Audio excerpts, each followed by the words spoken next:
The usage of AI is helping brands doing significant content customization and personalization. Secondly, digital is there are many kind of mediums on digital. So Right. if there are social media, let's say Facebook, it's a conversational medium. I'm constantly scrolling. So therefore, how do you use technology to be a thumb stopper?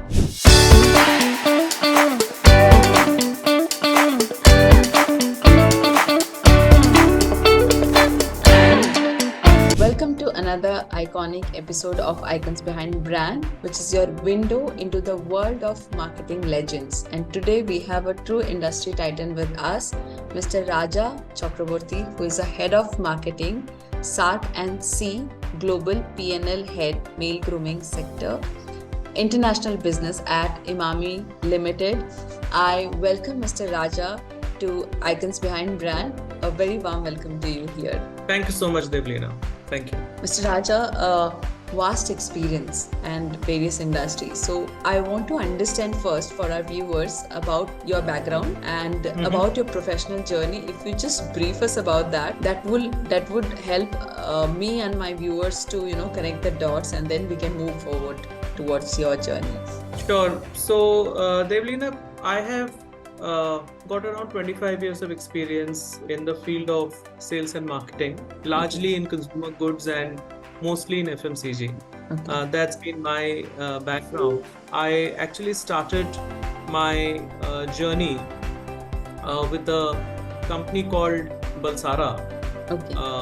where post my MBA from Wellingkers back in 1998, I got my campus recruitment to Balsara. And I joined Balsara and stayed there for around 6 years. So that's where I started my journey. And I started my journey in sales as a management trainee. And I was posted in the rural districts of West Bengal.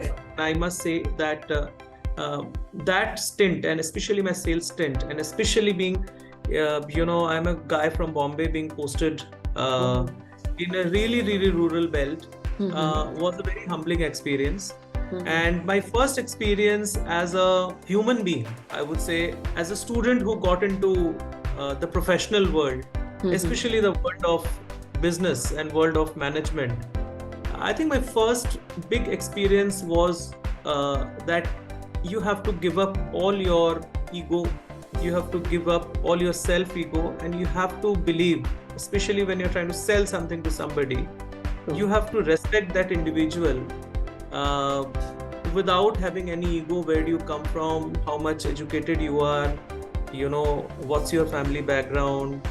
At that point of time, that person, even if he is much more superior to you, and your job is to convince him, your job is to talk to him convincingly, and you can only do that if you do not have any ego about yourself. And that was, initially actually I failed miserably as I started as a management trainee. And I think this learning I got from my leaders, my superiors at that point of time, that this is the only way to operate. I will not even use the word succeed, but this is the only way to operate. And I think if you keep that humbleness within you, that is only when you can actually think of succeeding. Thereafter, I worked in the oral care category, where I managed 2 brands. The largest brand of Balsara at that point of time was Babool toothpaste, which was a rural brand. So therefore, that not only gave me a lot of learning about rural marketing.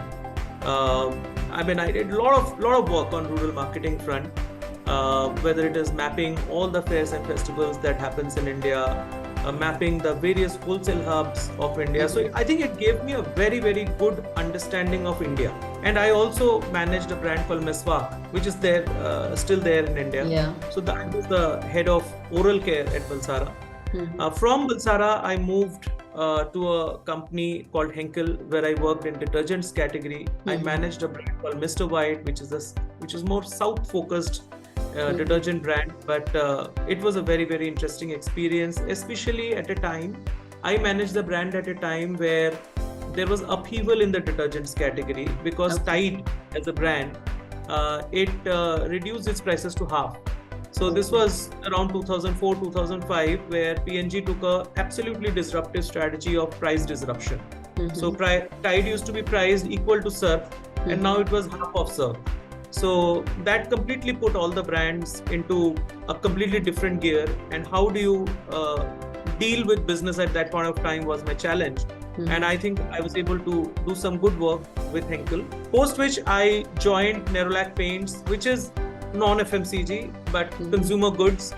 And there I would say, it was a very, very interesting assignment because I not only worked on building brands, but I also worked on building service businesses. So I was involved in building the first franchisee store network for Nerolac Paints where consumer could get end-to-end service.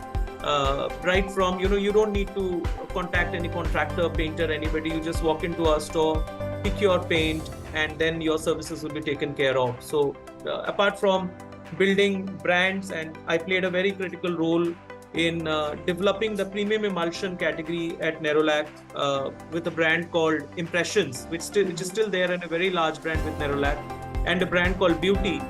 I also built these service businesses, and that was a fairly good and interesting experience that I had.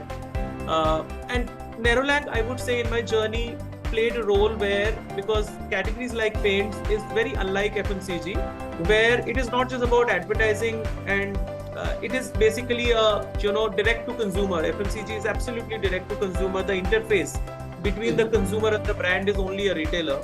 Whereas in paints, the interface is very wide. There is a dealer, there is a painter, there is a contractor, there can be an architect, interior designer, and the decision making is far more complex. So I think it also led me to an understanding of influencer marketing. By influencer, I don't mean the Instagram influencer or digital influencers, but it is influencers like a painter, like a contractor. How do you really deal with them? How do you make them recommend your brand? That is what I mean by influencer marketing. And that was very, very good experience for me, apart from brand marketing. From Nerolac, I moved to a company called PepsiCo. I had a shorter stint at PepsiCo, but I think the learning in PepsiCo was the American culture of a true blue, highly aggressive American company. And I would say that was what I really take back, that how do you really thrive in a very, very super aggressive culture in an organization. From Pepsi, I moved to a absolutely non-FMCG, non-consumer goods company called Bayer Crop Science, which is a German multinational into agrochemicals. And that was an amazing experience for me because it really challenged me to test my own skill sets in a absolutely different category, absolutely different business. And I think I did some good work over there, and I had some very good learnings, especially from a very, very rooted, old heritage organization. So I think between Pepsi and Bayer, it was very different organization, very different cultures that I could see. European culture, heritage culture, slow-paced culture, highly employee-focused culture, is not in a hurry to do anything. And then there was Pepsi, which is very different, highly aggressive, always in a hurry to do everything. So I think that was my learning, but also in Bayer, the kind of work that I did gave me some absolutely new skill sets into B2B business. And then I think from 2013 till 2021, I was with Raymond. It was a very long stint, and I was a CMO of the FMCG business of Raymond for around 6 years. And thereafter, I also played a role as a business director to incubate a D2C business, a D2C stroke lifestyle business in FMCG, which also was a very, very interesting challenge and interesting learning for me, because that was the time for around 1.5 to 2 years. I really dwelled deep into understanding the digital, how digitally you do business, what is e-commerce, how do you create website, how do you really sell to consumers, what is performance marketing. I think that was my entry or my learning into that particular space of marketing. And thereafter, of course, for the last 2 years, I have been with Emami. And in Emami, again, it's been a very, very good learning because I have been in international marketing. So first of all, this is first time I have managed international markets. So therefore, it's a completely different ball game. Very different in terms of culture, because versus although India is continent and we have different languages, etc., but there is a seamless, I would say, the culture, there is certain things which are same. so there is a connectivity. It's still one country. But when you are managing on one hand Myanmar, Malaysia, Indonesia, Singapore, on the other hand you are managing GCC and you are managing marketing in countries like Sri Lanka, even Nepal or Bangladesh, you are managing different cultures, and not just in terms of consumer but also in terms of employees. And international marketing and doing business in international market is also commercially very different from doing business in India, because many of these countries are economically not as stable as India. So Sri Lanka, for last 2 years as a country, it almost went bust. So then how do you do business when a country is going bust? Okay. Burma, I have a decent business in Burma, but Burma is in a civil war. So how do you do business in that kind of country? Yeah. So I think, commercially also you have to be far more agile. You have to take very, very tough calls at some point of time in terms of price increases, etc. And also the approach to business building, not just brand building. I think brand building approach is more or less similar, no matter where you are working, because the principles don't change. But commercially, how do you build business completely changes when you are dealing in a 140 crores country like India, and when you're trying to build business in a 3 crore country like 2 or 3 crore population country like Sri Lanka. So the approach changes significantly, and I think that has been my learning, I would say, in this phase of my career. So overall, if I have to summarize, this has been my journey, professional journey, and it has been very, very interesting because I have always come across very, very diversified challenges, whether it is by coincidence or by choice. But that has been I would say, a common thread of my career, and as a result, I think that that has made me a good student of marketing, a good student of business, and I feel very confident I can do anything, any category, any business. I can understand the dynamics and match it very fast, which is what I think is my strength. So, but I feel lucky that I have. If I join the dots, I think it's been something which is unique, that I believe, and I really kind of feel that it was interesting. It has been interesting so far. So that's about me. It's really incredible to know about this, Mr. Raja. Starting from sales in rural areas to now heading the marketing in international businesses in Emami, and also in between you have worked with companies like PepsiCo, Raymond, Paint. So it's a diverse range of experience which you have in terms of location, in terms of the target audience, objectives, and the company's working style, right? Absolutely. So lot to talk, because the kind of experience which you have, it is going to be very tough for me to, summarize within half an hour or 45-minute conversation, but I'll try to make it happen. Sure. So how does the competitive landscape differs when it is like when you're operating in the global markets compared to the regional markets, and how should companies position themselves to stand out amidst international competitions? So if you just throw some light into that. So as I was saying, that no matter wherever you go, you always find one similarity, that you will have global brands from Levers, P&G or L'Oreal. These brands are always there everywhere, when these companies are also operating in with their local operations, etc. in many of these countries. And then in most parts you also find homegrown brands, which we call as regional brands. So just like even in India, there are multinational brands and then there are Indian brands. So if there is a Vodafone, there will be an Airtel. So that's how it is there in most parts of the world. So I think that is something which is common. However, what is uncommon or what is different is, as I was speaking just a few minutes back, that when you are building business and therefore brands in a 140 crore population country versus when you are trying to build business and brands in a 3 crore population country, your approach will change. And the significant approach that changes, that you cannot build what I would call as depth. And what I mean by depth is that in India, many companies, let's say Santoor, okay, one brand is 1,000 crores brand, but you can do that in a country like India because India has so many people, and therefore you can build a business in a brand by being in one category, a very large business.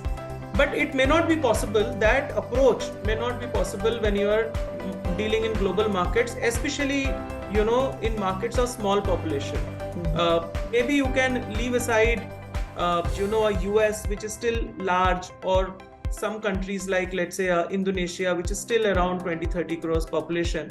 But mostly these international markets have population which ranges from 1 crore to maybe 10-15 crores, which are in general less number of people, which means that you have to have a business which is about brand extensions, which is about a portfolio. Now that portfolio can link into one brand, it can be multiple brands, but you have to build portfolio-led business. So I think that is one of the fundamental difference between doing a business in a country like India and doing business in a country like global markets. I think that is one part. The second part is that when you are operating globally and when you are operating in multiple markets, economic challenges, which I would call are the external challenges the country faces, and therefore the business faces, is very volatile, because especially nowadays the volatility is very, very high. So when volatility is very high, you can't be very traditional in your decision making. So example, that in India, if I have to take a price increase, I would do a lot of thinking, that okay, what's my competition prices? If I increase my price, what will be the volume decline, whether it will have a volume impact or not, okay, what is the pricing sensitivity.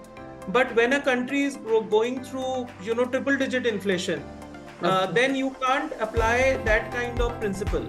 You have to be ruthless, you have to protect your brand's profits, and therefore you will have to increase the prices without thinking that what will be the price sensitivity, whether it may volume decline or not, because at the end of the day, if the gross margins of your brand does not come, then anyways you are dead before you start thinking about walking. And the third part is, I would say, is same but different, in the sense that what really changes in many of these markets is, first of all, is the consumer behavior, because consumer behavior, consumer habits, consumer culture, they are all interrelated, and you have to understand that.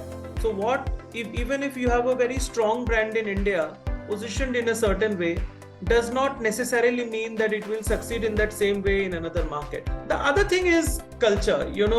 Different countries have different cultures, and therefore also sometimes if once you start understanding it, your product also may go through a change. So let's say hair oil, for example, India, the usage of hair oil is very different versus the usage of hair oil in the Arabic markets. Okay, and therefore your product may go through a complete change. In the Muslim market, halal is a very big, important factor for a religious Muslim guy or a religious Muslim lady. So therefore, which may not be that important in India. So therefore, in certain countries, your product have to be halal certified.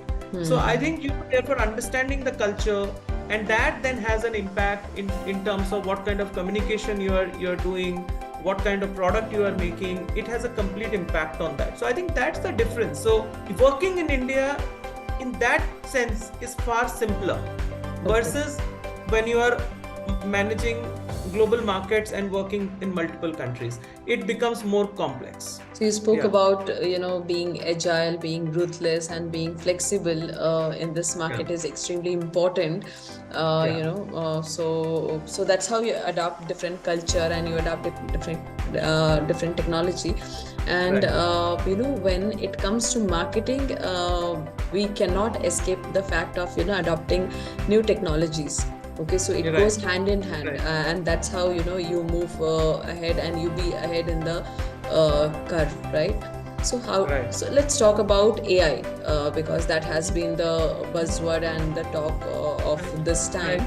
So how do you describe the role of artificial intelligence in the field of marketing, and what ethical considerations should marketers be mindful of at this point? Okay. I think it's a good question, Devleena. So I think, again, I would like to approach it. See, some principles and some approaches never change in life. So first of all, if you are in business, you are in the business of being relevant to a customer or a consumer. So therefore, I think, while AI is a buzzword, AR is a buzzword, VR is a buzzword, use of digital marketing is a buzzword, and all of these are important. But the approach has to be that we have to understand that in our category, our business. So if I am selling FMCG versus if I am selling services versus if I am in a retail business, how is the consumer behavior changing? Okay, because consumer behavior changes faster than brand's behavior. Brand actually follow the consumer behavior That's changes. true. Especially in countries like India, everybody, even a vegetable selling guy will have a GPay, right? But he is still selling in his thela. The usage of AI is helping brands doing significant content customization and personalization. Secondly, digital is there are many kind of mediums on digital. So if there are social media, let's say Facebook, it's a conversational medium. I'm constantly scrolling. So therefore, how do you use technology to be a thumb stopper, right? Because here, unless I have something which makes your thumb, stop and see that is where I have to use technology. Versus, when I am spending money and using technology on YouTube, where consumer is watching different kind of content. Now that's that's like TV in a digital format. How do you use technology over there? And there are so many technologies that is coming in which makes you customize even your media. It is all about predictability. It is all about predictiveness. That okay, if somebody has come on Amazon, now what is how do I really predict that this person is going to buy a hair oil and he is the most potent consumer to buy my hair oil? But today I think artificial intelligence is helping us to connect with my consumer in the most relevant manner in a new media world is where AI can help. And apart from AI in FMCG, I think a lot of engagement can also happen using AI, using AR, using VR. I mean, even the latest, let's say Cadbury's commercial, I think they recently came up with a commercial where they have now created a commercial where you can create your own birthday wish, using certain app or something, and you can gift it to your loved ones along with the Cadbury celebrations or something like that. So some time back, Cadbury also came up with where they help the nearest to identify the nearest retailer. So I think that's how brands are using technology to become more relevant. But brands has to understand that how consumer is interacting with the technology, and therefore how as a brand either you become more relevant in that new reality, or how do you really enhance therefore your effectiveness in consumer conversion. So as the consumer journey is changing, so does the marketing rules is also changing, and the demand is also changing. It's extremely important to know where consumers are spending their time most of the time, and that's how the complete media mix has changed from the traditional to now it's a digital heavy media mix which is followed by almost all the organizations.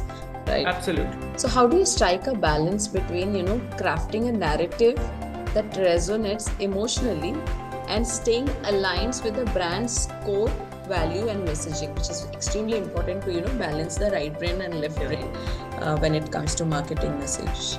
This fundamentally deals with understanding who you are, because brands, in a way are like human beings, right? To a particular situation, how I will deal with it. If a question is asked to me versus if that same question is asked to you, or there's a situation where you will respond to that situation in a certain way versus I will respond, will completely depend upon what kind of a person you and me are. That, recently I saw a post by Sunny Deol who said that youngsters of today, those who are aspiring actors should not do bodybuilding. You must believe in acting. Okay, you should learn acting, just like I did.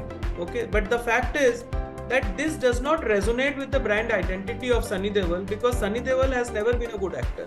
Oh yeah. He is not known as a good actor. I was actually thinking the same. Yeah, so therefore, if that is not his brand identity and he is narrating a message like that, becomes an irrelevant message, because many people like me might think that, boss, why is Sunny Deol saying this?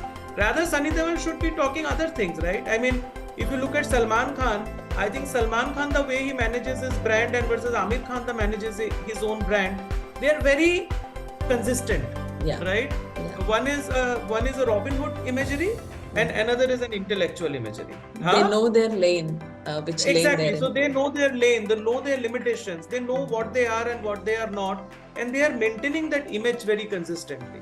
So fundamentally, I think if you look at these examples, and it also then shows that these people are quite successful as a result, because a certain set of audiences see them in the same manner every time. Okay, and maybe it also means that certain situations they do not respond only. Okay, because since they know their lane, it also means that you don't need to always respond to everything, right? So it is exactly the same for brands. So if the brands know their own identity, they know what are their core values, they know what they are and they know what they are not, then they will never falter.